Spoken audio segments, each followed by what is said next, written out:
We are going to talk about why Luhyas like chicken, but with special emphasis on why Luhya like gizzard. Gizzard. In Kiswahili, it is firigisi. Firigisi. In Kiluya is EYIMONDO. EYIMONDO. There is imondo and EYIMONDO. Both are correct.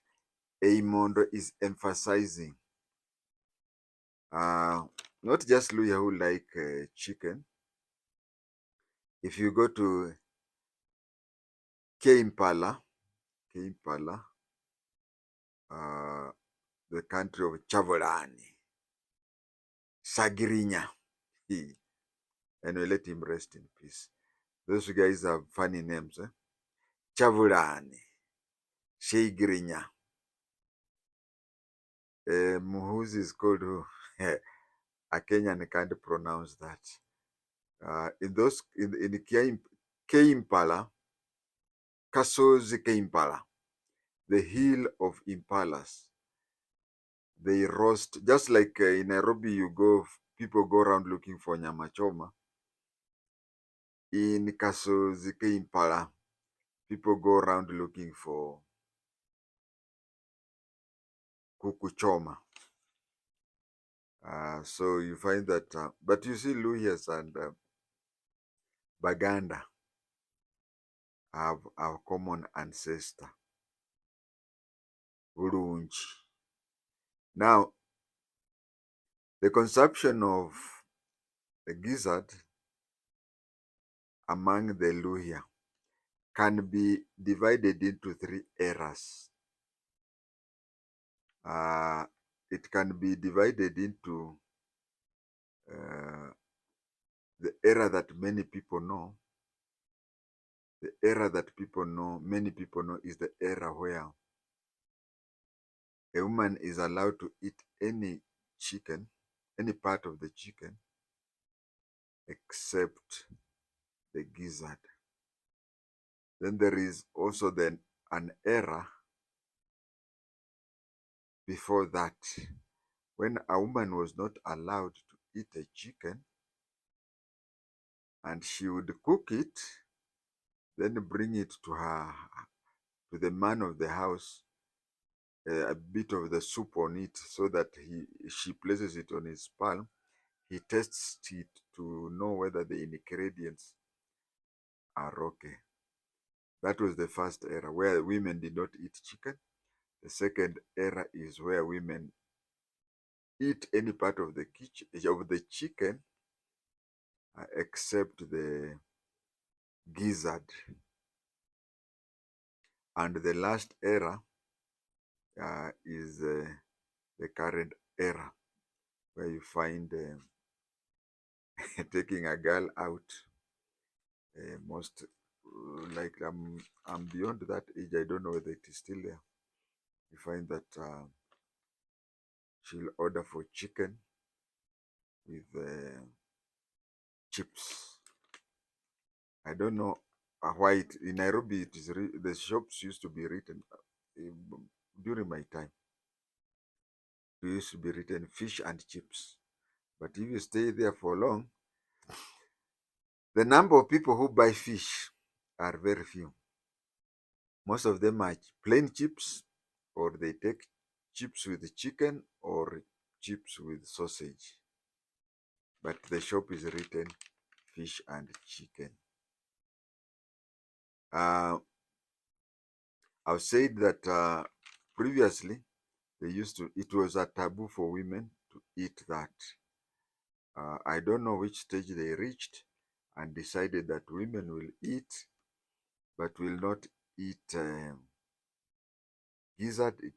They will not eat this good funny thing apart from and you may have noticed that this female person, when she she resists something or does something, you are talking of something or doing something that she does not please. Even when there are ladies alone, it's not just that when there is a man around or there are men around. Find that there are those occasions when you talk something which she does not agree with or whatever, she does this.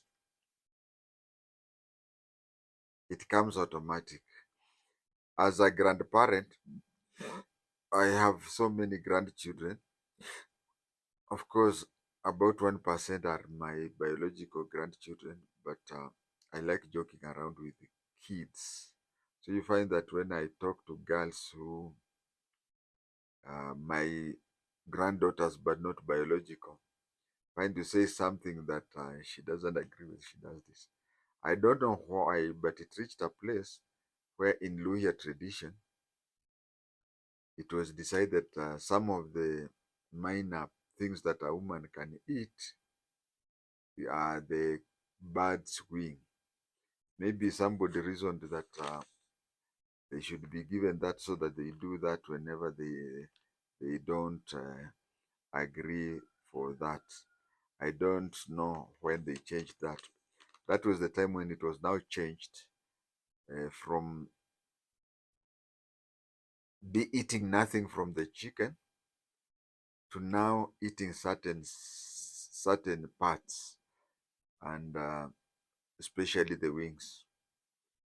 But good parts like the chest and the gizzard, they were refused. And as I've said, you find that women, they go to fish and chip place, they'll buy chips and chicken.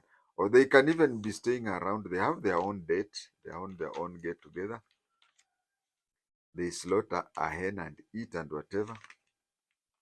But I find that especially among Luhya women, if the gathering is of women and one or so women happens to be a non-Luhya, you'll find that the Luhyas will slowly and cleverly give the non-Luhya lady or ladies, one of them, the gizzard. You know, if you are a non-Luhya lady, you'll just think it is normal, whatever, but you'll not have noticed that the Luhya have avoided taking the EYIMONDO.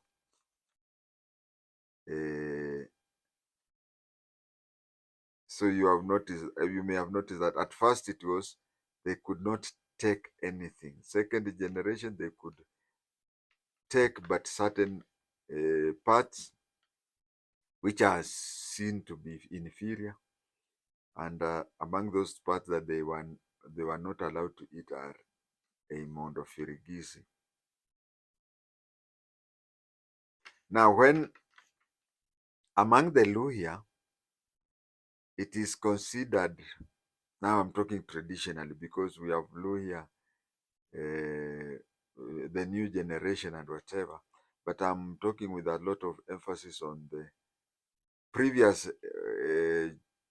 era where women could not taste certain parts of the chicken, and also the other previous part where a woman could not taste anything, including tasting the soup. Even those days, it is considered to today that the chicken in the farm or the household belong to the woman. They belong to the woman. You find that there was even a saying that the chicken are the kettle for the woman. She keeps them, she does whatever. She knows how many they are, but a man will have no idea. And she decides when to slaughter chicken in the home. The man of the house has no say. Uh, I'm laughing at something. This is what I'm laughing at. The man of the house may decide if he's the sole breadwinner. He may decide to spend so many days without providing for the kitchen, with an intention that maybe the lady of the house can slaughter that. No, she just slaughters it any day she wants. She may decide to slaughter daily, whatever. She may even decide to stay for long without slaughtering a single one until you forget the taste of that. So it belongs to us. She's the one who decides when to slaughter it for the family. And even when a visitor comes, who does not stay in that family, it is upon her to decide whether that visitor deserves to be slaughtered a hen or not. So when you visit your brother or anything, and you come back without eating chicken, I'm talking of a situation where maybe there is no beef, maybe you did come, maybe there was fish or something, but I'm talking of you visiting your male relative, and then you find that you leave that place while I've eaten the vegetables, and his wife had so many chicken. It is hard to decide whether you deserve that or not.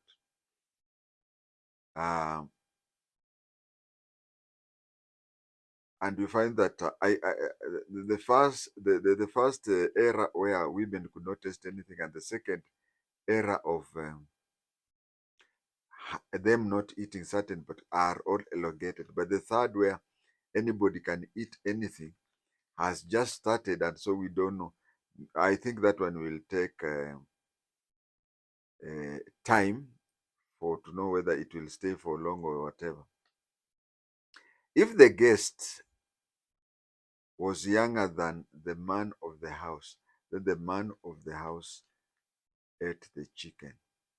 For example, I'm staying here with Shosho. Now, as we are staying, our kids are in each and every town. No, none of no two kids of mine are staying in one town.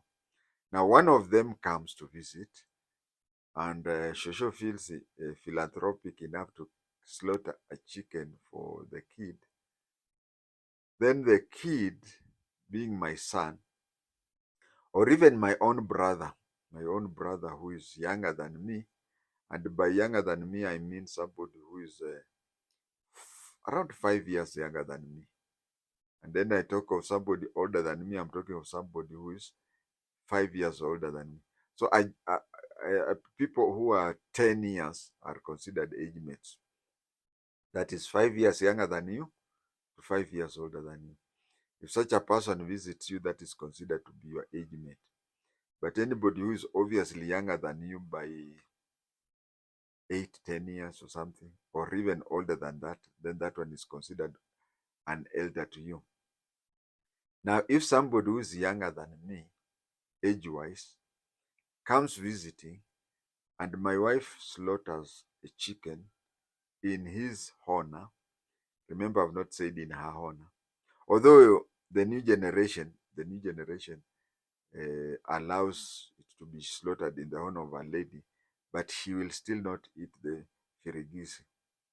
Now, if it is slaughtered for a person who is younger than me, especially male, it means that at the time of that visit, it is the chicken is slaughtered in his honor, but I, being older than him, even if I'm the host, will eat the firigisi. That is why I even gave the example of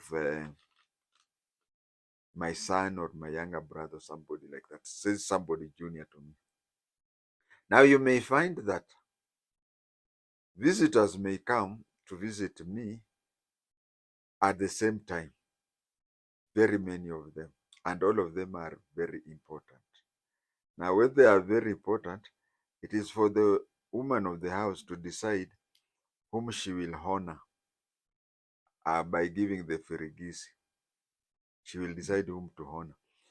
But if all of them are equal, and she is unable to decide, or she decides that if she chooses a certain person, for example, my age mates, we are so many who are named after my grandfather. Then all of them visit me, and we are age mates. And my shosho now gives one the JI-TENGE, a certain JI-TENGE, the firigisi, people will look around, say, oh, she's from this sub-tribe, and the JI-TENGE whom she has given the firigisi. What I'm trying to say is that in life, people see, even you yourself may not notice that, but when people tell you, you see, she gave the firigisi because the JI-TENGE whom she gave the firigisi, the wife is from her sub-tribe or whatever, or they went to the school the same. You may not have noticed, and your wife may not have noticed, but after being told, that is when you may notice. But then people see things, with figures, you can prove anything. So you find that when in such a situation where the lady is unable to determine who is the guest of honor, she will decide that the husband is the guest of honor, the man of the house.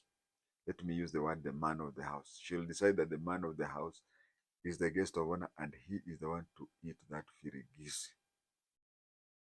Now you find that on certain occasions, you have very many visitors. Maybe your age mates are visiting you. Maybe your schoolmates are visiting you. Maybe your workmates are visiting you. You may find that you are working in a company, let's say Pan-African Paper Mill, and those people come and visit you. There's so many. Then the lady of the house decides that she will slaughter. One chicken is not enough for the people who have come. So she'll decide to slaughter several chicken, which means several gizzards. The other gizzards will be hidden. As the gizzards will be hidden, only one gizzard is brought to the table. Now, when it is brought to the table, she will decide who deserves to be considered the guest of honor. Maybe at Pan Paper where I'm working, I've only given an example of a company that is no longer serving. Maybe at Pan Paper where I'm working, we have the overall general manager. So she decides that that one will be the guest. Now in this case, forget about age. It is now the age of the ranks. He's the most senior person, so he'll be given that one in honor of being the mudosi among those visitors who have visited. But all other pieces of chicken will be hidden. All other pieces of firigisi or gizzard or EYIMONDO will be hidden to be consumed by the husband at his own rate. No two people can eat EYIMONDO at the same time. I've never noticed it, but when you find people who are all the time arguing, all the time quarreling, and they quarrel a lot, and in most of the cases they quarrel over non-issues. You find people saying, or they ate the same EYIMONDO. If a lady wants two people to be quarreling all the time, it is said that she can slaughter one EYIMONDO, cut it into two, give it to each of them, and they'll be fighting over it. During my lifetime, I've never seen it, but I've heard about it. So that is how it is. When people are many, if the chicken are slaughtered so many, it is only one EYIMONDO that will be brought to the table. There is also another visit where people from the lady of the house, people from her place, let us say her relatives, are visiting that place. I've also said that depending on the number of people who are there could be 5, there could even be 50. So the lady of the house will determine how many chickens will be eaten. Now, again, if it is even 10 chickens, the other chimondo, if it is one, it is called EYIMONDO. Other chimondo will be hidden. Other chimondo will be hidden. Only one will be produced. And the most senior person from who's visiting is the one who will be honored by that chimondo. Another thing that I have to tell you, that when the visitors come from the lady's side, when the visitors come from the lady's side, and it is decided that 1 or even 20 chicken will be slaughtered, it is slaughtered, it is killed, it is eaten in this way, that the people or the men, for the purpose of this is men, although things are changing to become people, the men from the lady's side, uh, her brothers, I mean the delegation from her place, her father, whatever, they will eat all the chicken from the left side. Okay, in order to remove the confusion, what usually happens is that the chicken is cut into two. It's cut into two and then cooked. When it is brought to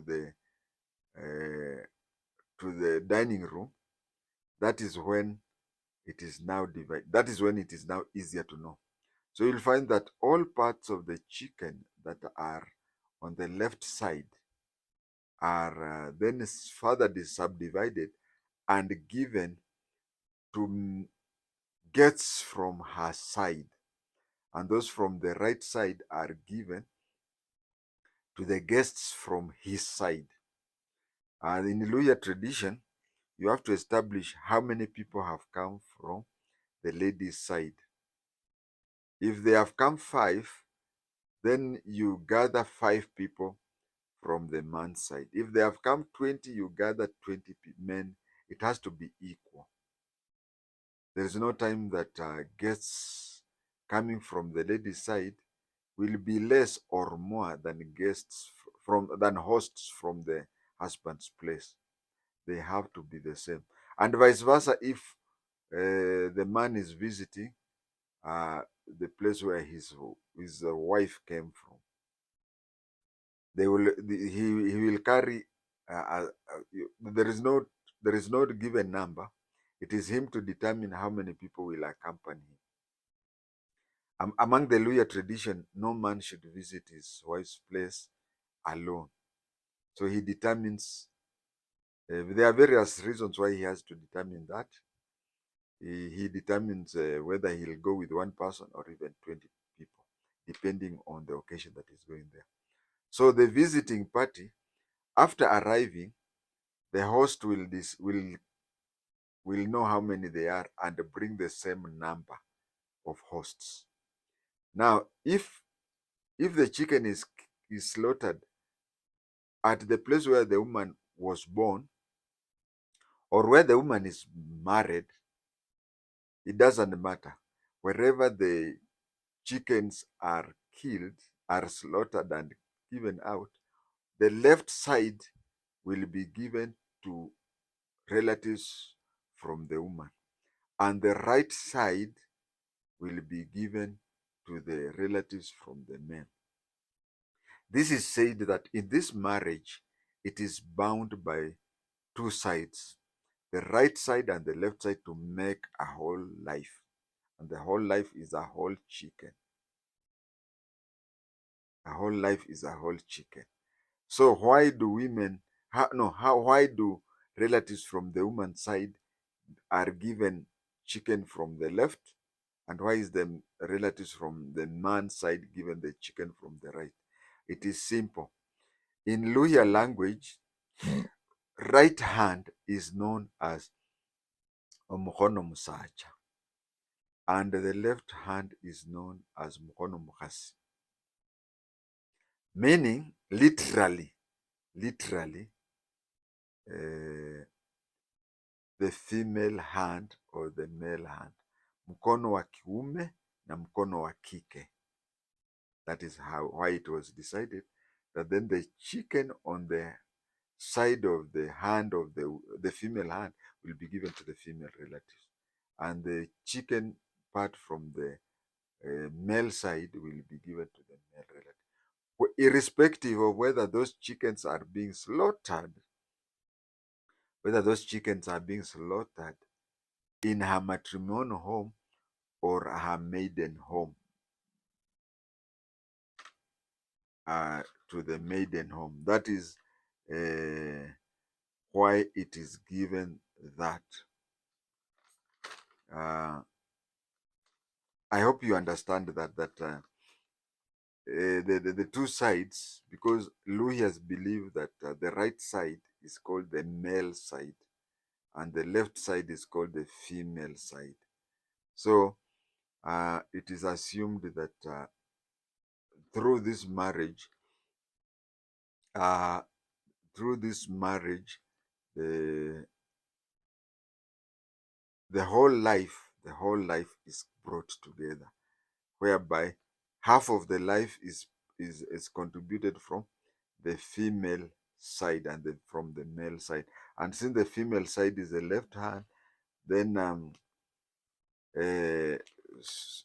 then it is assumed that the chicken holistically from both male and female side forms a family, and the family is life.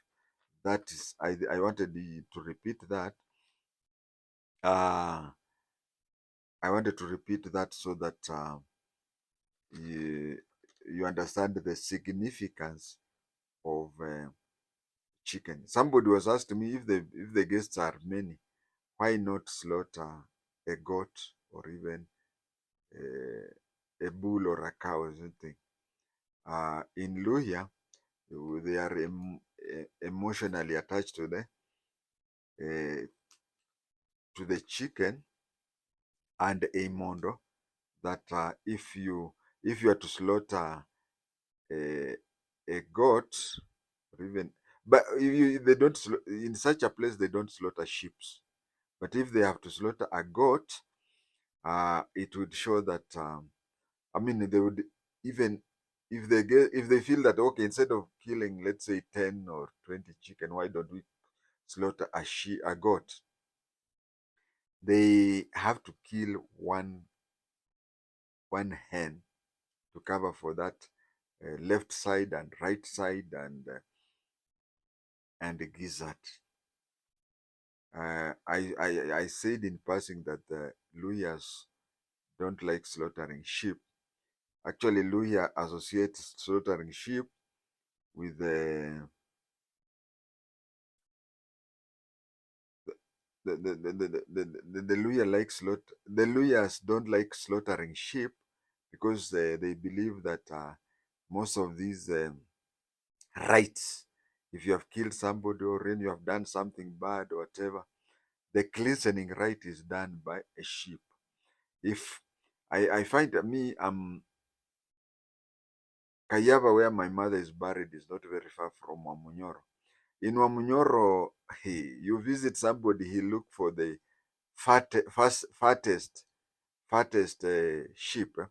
But if you go to Luhya land and you find your host is always likes slaughtering sheeps, you'll just be quiet. At times you'd even say, "I've no appetite," and you'll start avoiding that place because you'll start thinking that he is.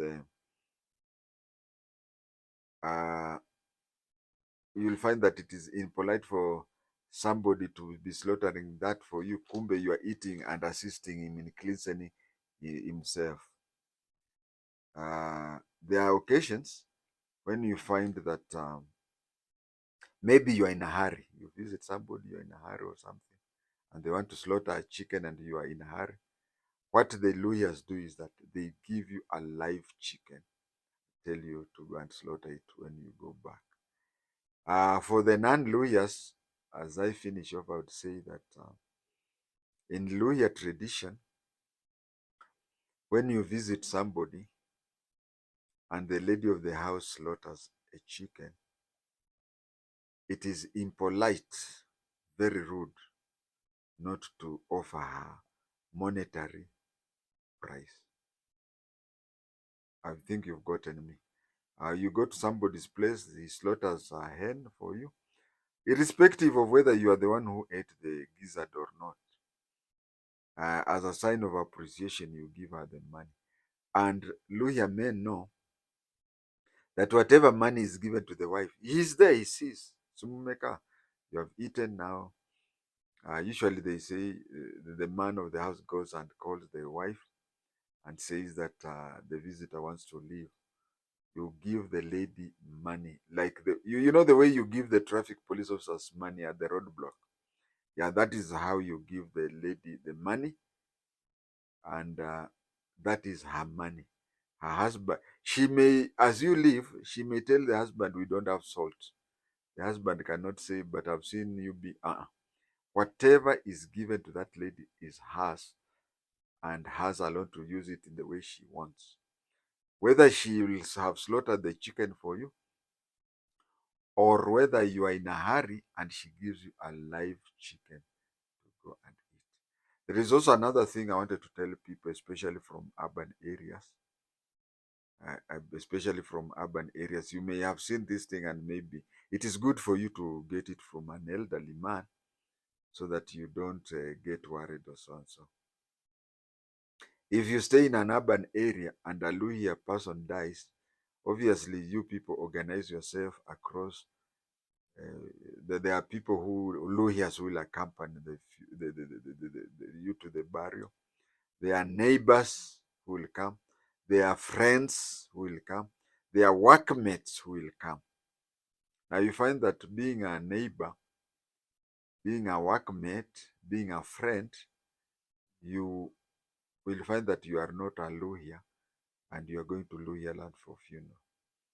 What happens is that in Luhya tradition, once the city dweller has been buried, the Luhya city dweller has been buried, then one of the people accompany who came from who came from out places, not necessarily the city dweller, but let's say you are even working in Lodwa and you are going to Kakamega.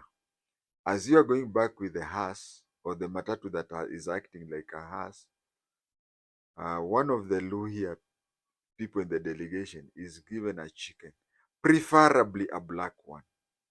Preferably a black one. But if there is no black one, the person is given a chicken. When he is given a chicken, not a he is given a chicken. Along the way, you reach somewhere, mostly out of anywhere outside, out of reach. The chicken is not supposed to walk back. You know, chicken know their place. If you go for 3 kilometers and the Luhya drops out the chicken, it is quite possible for the chicken to go back to the funeral place. And it is also a taboo for the chicken to be dropped, let's say 5 kilometers from where the man used to live, where the dead, okay, not a man, but where the dead person used to stay. So it should be somewhere in between where the chicken, especially where there is a forest, you may find the Luhya who has been given the black chicken. And the black is not a must, but it is recommended. Find that the Luhya who has been given that black chicken will whisper something to the driver of the matatu hired, so that you'll reach somewhere where somebody says, okay. It may be direct, it may even be indirect.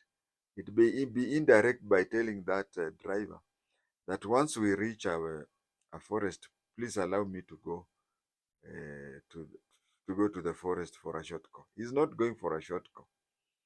He will go. He will allegedly go for the short call with a chicken, but when he comes back, he will not come back with the chicken. He throws the chicken to the forest, and the chicken wanders and goes and joins all the other chickens that are there. So it goes to any other person who stays nearby.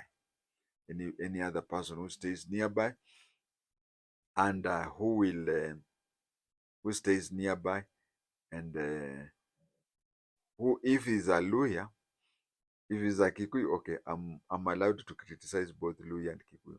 If it is a Kikuyu, maybe the Kikuyu will go and sell it, or even eat it at whatever.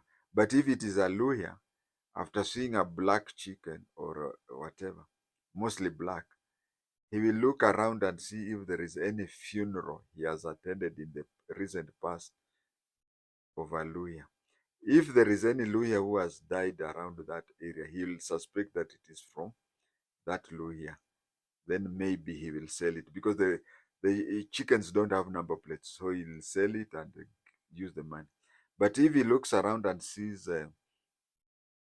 nobody he knows has died in the recent past around there and whatever, he that evening there'll be good supper for those people. With those very many remarks and very educative, my lessons are usually, I'm sorry if it costs you bundles, but it is usually full scale so that you understand the whole thing and you don't need to ask any other person. In case of any clarification, you just go back to whatever you watch it twice or thrice or even subsequent to understand. Thank you and God bless you.